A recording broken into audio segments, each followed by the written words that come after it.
थिपखाय गोजौसिन बिगियान फरायसालिमायाव बिटिआर सरकारनि बानजायनायाव स्पेस लेब बेखेवदों। क'क्राझार जिल्ला परबतजरा महकुमानि सिङाव थानाय थिपखाय गोजौसिन बिगियान फरायसालिमायाव स्पेस लेब बेखेवनाय हाबाफारियाव बिटिआरनि सिएम प्रमद बर'जों लोगोसे मोनसे समनि डिपुटि चिफ खाम्फा बरगयारी लोगोसे इएम उइलसन हासदाजों लोगोसे परबतजरा जिल्ला इउपिपिएलनि आफादगिरि प्रसेन कुमार ब्रह्मजों लोगोसे ओनसोलनि मेलेमजिबि बिथांमोनाबो नुजाथियो। मख'नो गोनांदि बिटिआर ओनसोलनि फरायसाफोरखौ बिगियान बिथिङाव जौगाखांहोनो थांखिजों बिटिआर सरकारा गुबुन गुबुन फरायसालिमाफोराव स्पेस लेब बेखेवनानै होनाय बायदिनो दिनैबो परबतजरा महकुमानि सिङाव थानाय थिपखाय गोजौसिन बिगियान फरायसालिमायाव समाज सिबियारि सुनिलाल नार्जारि मुंजों गोसोखांथियाव सुनिलाल नार्जारिनि मेमरियेल स्पेस लेबखौ बिटिआरनि गाहाय मावफुं सोद्रोमा प्रमद बर' बिथाङा बेखेवनानै होयो।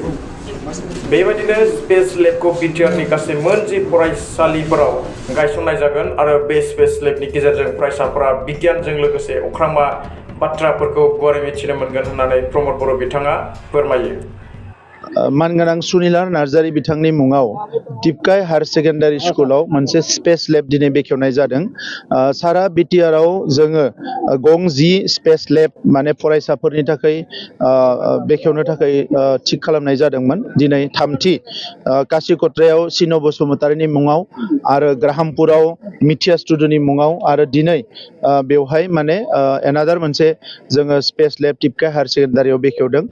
बिनि गेजेरजों जोंनि ओनसोलनि फरायसाफ्रा अख्राङाव जोङो सेटेलाइटखौ बोरैहाय बिरहोयो, अख्राङाव फ्लाइटआ बोरैहाय बिरो आरो गुबुन गुबुन जि सलार सिस्टेमखौ जों बोरैहाय स्टाडि खालामो बेखौ प्रेक्टिकेलि नायनो थाखाय माखासे मेसिन्सफोरखौ बेवहाय लाबोनाय जादों आरो बेजों जोंनि फरायसाफोरनि जि कनफिडेन्स बियो बारायगोन आरो बिसोरो साइन्स साबजेक्टखौ जेला फरायो गोबां जिनिसखौ फरायनो मोनो नाथाय बिथांमोना प्रेक्टिकेलि नुवा।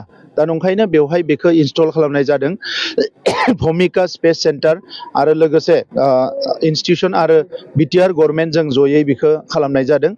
फैबाय थानाय समाव आङो मिजिं थिगोन जे बेबायदि गोबां साइन्स आरो टेक्न'लजिनि डेभेलपमेन्टनि माखासे इन्स्टिटिउसन जोङो लाबोबावनो हागोन आरो दिनैनि समाव बे जि स्पेस लेब बेवहाय बेखेवबाय बेवहाय थिपखाय हायर सेकेन्डारिनि फरायसा फरायसुलिल' नङा गुबुन गुबुन जायगानि खाथि खालानि LP school ME school high स्कुलनि फरायसाफ्राबो सेटारडे आरो सानडे सनिबार आरो देवबाराव फैनानै बे स्पेस लेबाव हाबफैनो हागोन। 6.2 दखाननि भेन्सार स्कुलनि जेंनाफोरा भेन्सार स्कुलखौ लानानै गोबां क्रिटिकेल मोनसे सिटुएसन थेवबो बिटिआर ओनसोलनि भेन्सार स्कुलखिनिखौ अन्तत जोङो प्रभिन्सियेलाइज खालामनो थाखाय 6.3 क्लजनि गेजेरजों नाजागासिनो दङ आरो अलरेडि आसाम सरकारनो जोङो मोनसे लिस्ट गथायबाय जेराव जेराव निड बेस गोनांथार दङ बेखौ नायनानै जोङो माखासे लिस्टखौ गथायबाय आरो बे लिस्टखौ जोङो अलरेडि मिजिंथिदों जे बिनिफ्रायनो फरायसालिफ्रा एप्रुभेल मोनगोन आरो प्रभिन्सियेलाइज जागोन। बिटिआरआव मैया सार राजखान्थि गोदान दल जाबाय बेयाव आं बिथांमोननो गाहाम हामलायनाय बावदों। गणतन्त्र हादोराव राजखान्थि दोलोआ खुलि गोदान बानायनो हायो आरो बियो सोरबाया गाबोननो बन्द जाफिनगोन।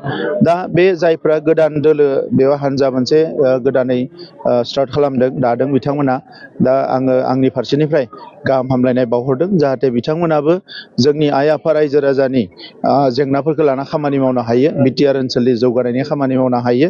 बे बिथिङाव बिथांमोना जाहाथे गोसो होगोन बिनि थाखाय आंनिफ्राय गाहाम हामलायनायखौ आं बावहरदों।